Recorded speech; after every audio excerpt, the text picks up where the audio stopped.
शेतकरी मित्रांनो, आपण आता ऑगस्ट महिन्याच्या शेवटच्या आठवड्यात पोहोचलोय आणि आता ऑगस्ट महिन्याच्या शेवटच्या आठवड्यामध्ये पोहोचल्यानंतर सर्वच द्राक्ष बागायतदारांची लगबग चालू होते, ती म्हणजे गोडी छाटणी घेण्यासाठी।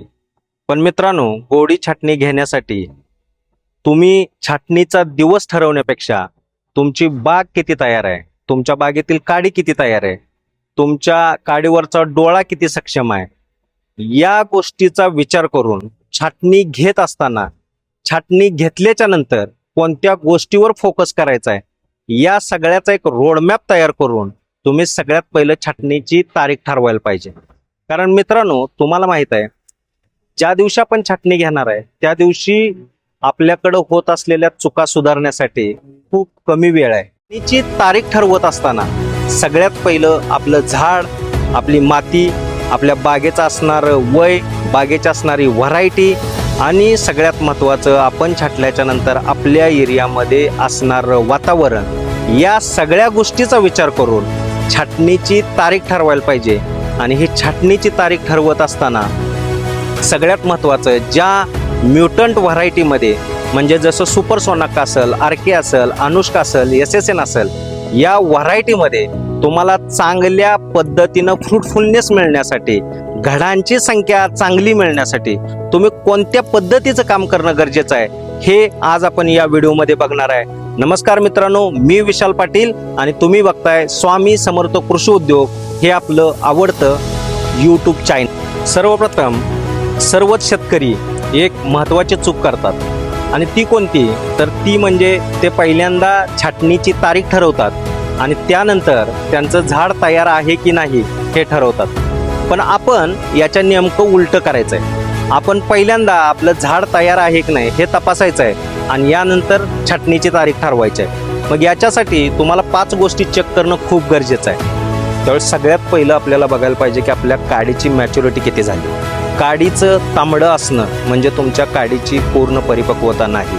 तर सगळ्यात महत्त्वाचं मित्रांनो, काडी शारीरिकदृष्ट्या तयार आहे की नाही, तिचा पीत पूर्णपणे तांबडा झाला आहे की नाही, तिचा पीत पूर्णपणे घट्ट झाला आहे की नाही, या सगळ्या गोष्टी बारकाईनं बघणं किंवा काडीची प्रयोगशाळेमध्ये तपासणी करणं आणि ती काडी छाटणीसाठी किती तयार आहे हे समजून घेणं भविष्यातील उत्पादनासाठी खूप गरजेचं आहे। कारण काडीमध्ये असणारा रिझर्व अन्नसाठाच तुमच्या बागेच्या छाटणीनंतर पहिल्या 15 ते 16 दिवसाचं पोषणाचं काम करत असतो आणि म्हणून जर तुमच्या काडीमध्ये कमकुवत अन्नसाठा असेल तर तुमच्या छाटणीच्या नंतर तुमची बाग गोळीघडावर जाण्याची शक्यता जास्त असते किंवा त्यामध्ये घडाचं प्रमाण कमी निघण्याची शक्यता असते। हे होऊ नये म्हणून तुम्ही सगळ्यात पहिलं काडीची मॅच्युरिटी चेक करणं खूप गरजेचं आहे। आता आपण खत हा विषय समजून घेत असताना सगळ्यात पहिलं मित्रांनो समजून घ्यायला पाहिजे की आपण जी कोणती खतं आपल्या द्राक्ष पिकाला देणार आहे, छाटणीपूर्व तुमच्या बागेमध्ये केलेली मातीची आणि देठ आणि पान याचं परीक्षण असणारे रिपोर्ट, या रिपोर्टच्या अनुषंगानं तुम्हाला ठरवायचं आहे की तुमच्या बागेमध्ये तुम्ही कोणत्या पद्धतीची खतं द्यायची आहेत। पण यामध्ये सुद्धा खूप सारे शेतकऱ्याकडनं नत्रयुक्त खतांचा वापर करताना एक कॉमन चूक केली जाते आणि ती म्हणजे माझी द्राक्ष बाग लवकर फुटावी, ती चांगली फुटावी म्हणून नत्रयुक्त खतांचा उपयोग केला जातो।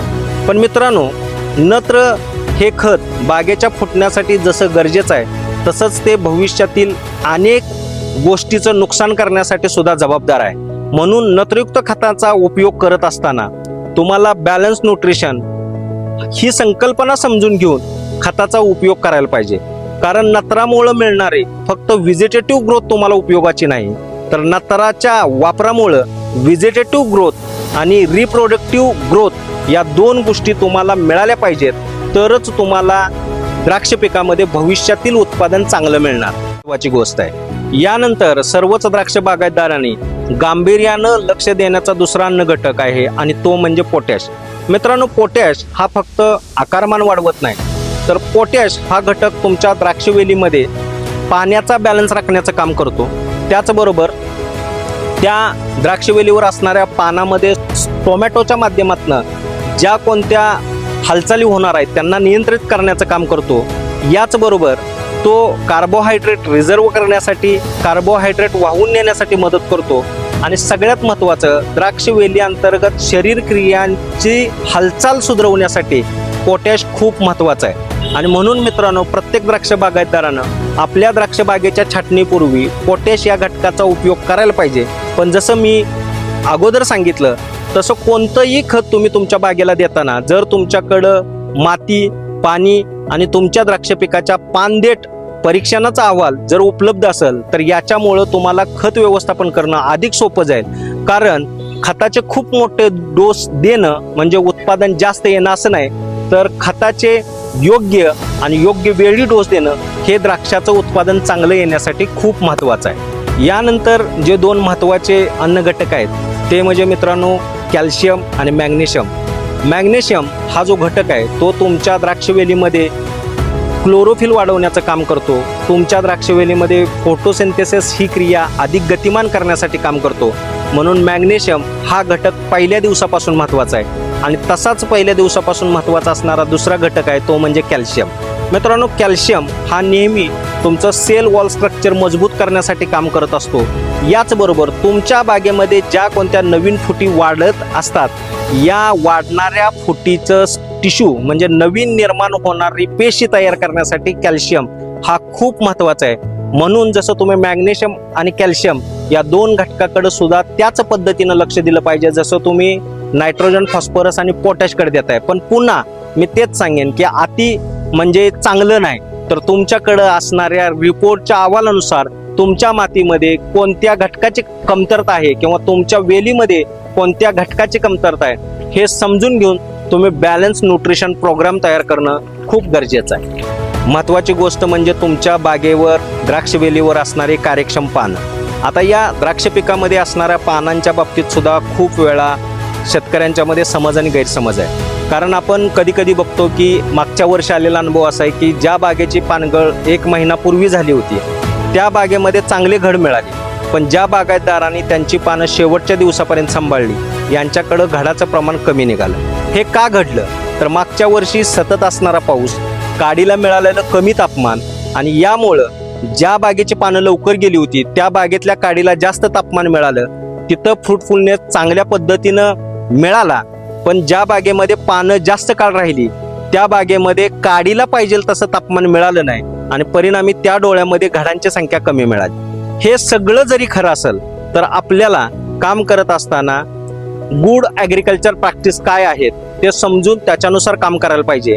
आणि गुड ॲग्रिकल्चर प्रॅक्टिस असं सांगते की तुमच्या द्राक्षवेलीवर शेवटपर्यंत तुमची पानं असणं म्हणजे तुमच्या द्राक्ष पिकामध्ये अन्नसाठ्याची निर्मिती चालू आहे किंवा रिझर्व्ह अन्नसाठा मोठ्या प्रमाणात तयार करण्याचं काम चालू आहे.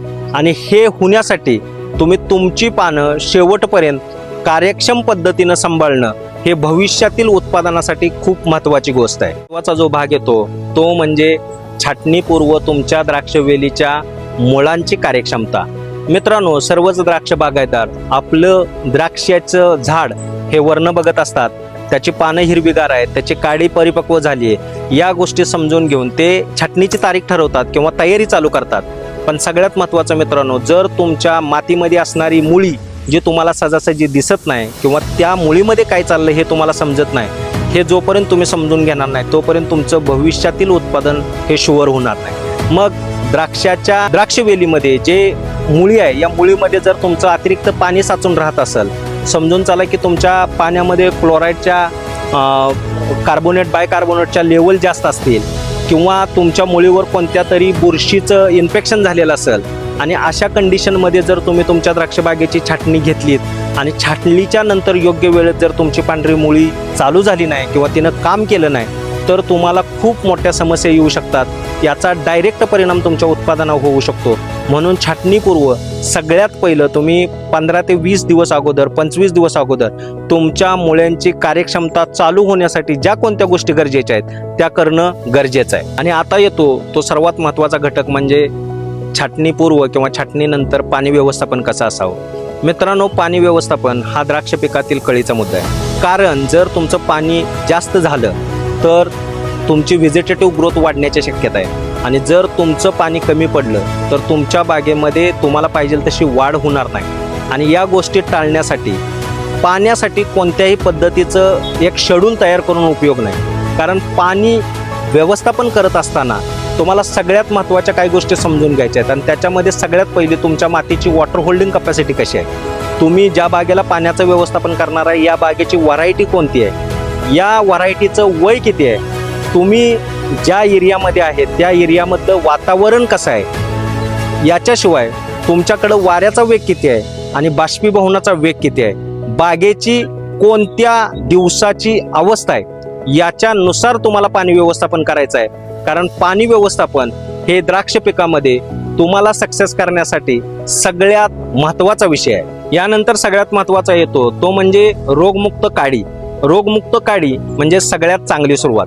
मग रोगमुक्त काडी सगळ्यात चांगली सुरुवात म्हणजे काय, तर तुम्ही तुमच्या बागेच्या छाटणीपूर्व तुमच्या बागेमध्ये असणाऱ्या रोगग्रस्त काड्या, म्हणजे आपण ज्यावेळी द्राक्ष बागेची काडी तयार करत असतो त्यावेळी सगळ्या काड्या एक समान जाडीनं वाढलेल्या नसतात. काही काड्या या कमी जाडीच्या असतात, काही काड्या ह्या जास्त जाडीच्या असतात. त्यातीलही काही काड्यावर एखाद्या रोगाचं इन्फेक्शन झालेलं असतं आणि त्याच्यामुळे त्या काडीची पक्वता पूर्ण झालेली नसते. तर अशी अतिरिक्त असणारी गर्दी म्हणजे अपरिपक्व काडी, अत्यंत कमी जाड असणारी काडी किंवा अत्यंत जास्त जाड असणारी काडी, ह्या जर काड्या काढून छाटणी योग्य अशा पद्धतीच्या एक समान जाडीच्या काड्या ठेवल्या आणि या बागेची छाटणी जर तुम्ही घेतलीत तर तुमच्या बागेत भविष्यात येणाऱ्या सगळ्या स्टेजेस या एकसारख्या येणार आहेत. म्हणून सगळ्यात पहिल्यांदा तुम्हाला काडी चेक करून तुमच्या छाटणीच्या दिवसाची तयारी करायची आहे, हे सगळ्यात महत्त्वाचं समजून घ्या. आता येतो आपल्या व्हिडिओचा सगळ्यात महत्त्वाचा भाग आणि तो भाग म्हणजे आपल्या द्राक्ष पिकात मिळणारे घड. आणि आपण ज्या म्युटंट व्हरायटीमध्ये काम करतो या म्युटंट व्हरायटीमध्ये सगळ्यात महत्त्वाचं गेल्या 4 वर्षात आपल्याकडं कमी घड लागण्याची समस्या आपल्याला जाणवत आहे. मित्रांनो, पहिली गोष्ट समजून घ्या की छाटणी दिवशी केलेलं काम तुमच्या डोळ्यामध्ये घडाची निर्मिती बिलकुल करत नाही.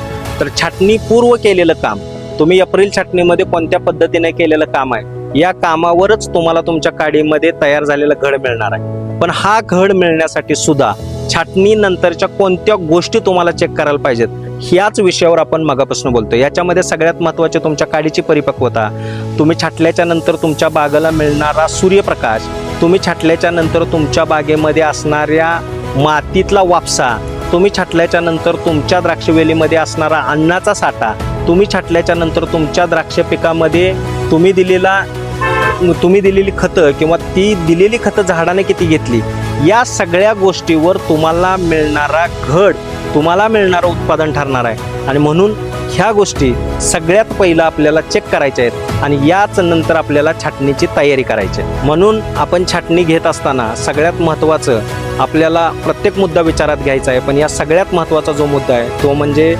बदललेलं हवामान. मित्रांनो, आता जर तुम्ही बदललेल्या हवामानाचा विचार केला तर ह्या बदललेल्या हवामानाचा द्राक्षवेलीवर खूप मोठा परिणाम होतोय. आपल्याकडे जर बघितलं तर तुम्ही पावसाळा चालू असताना सुद्धा वाढलेलं तापमान हे खूप काळ राहतं आणि वाढलेल्या तापमानाचा द्राक्षवेलीवर खूप वाईट परिणाम होतो. आणि म्हणून छाटणी घेत असताना आपल्याला या हवामानाचा विचार करणं सुद्धा खूप गरजेचं आहे. कारण हवामान चांगलं असेल तरच तुम्ही द्राक्षाची छाटणी घेतल्यानंतर तुमच्या द्राक्षवेलीच्या स्टेजेस ह्या योग्य पद्धतीनं पुढे जातात. आणि हवामान खराब असेल तर तुम्ही द्राक्षाची बाग छाटल्याच्या नंतर त्या बागेच्या स्टेजेस योग्य पद्धतीनं पुढे जात नाहीत आणि त्या पुढं न गेल्यामुळं तुमच्या मालावर, त्या मालाच्या दर्जावर त्याचा परिणाम होतो. हे टाळण्यासाठी योग्य हवामान असताना योग्य पद्धतीच्या हवामानामध्येच तुम्ही द्राक्ष पिकाची छाटणी घेणं गरजेचं आहे. आणि म्हणून आपण आत्तापर्यंत हा जो काय व्हिडिओ केला या व्हिडिओच्या माध्यमातून मी तुम्हाला सांगतोय की तुम्ही या सगळ्या गोष्टीचा तर बॅलन्स करायलाच पाहिजे.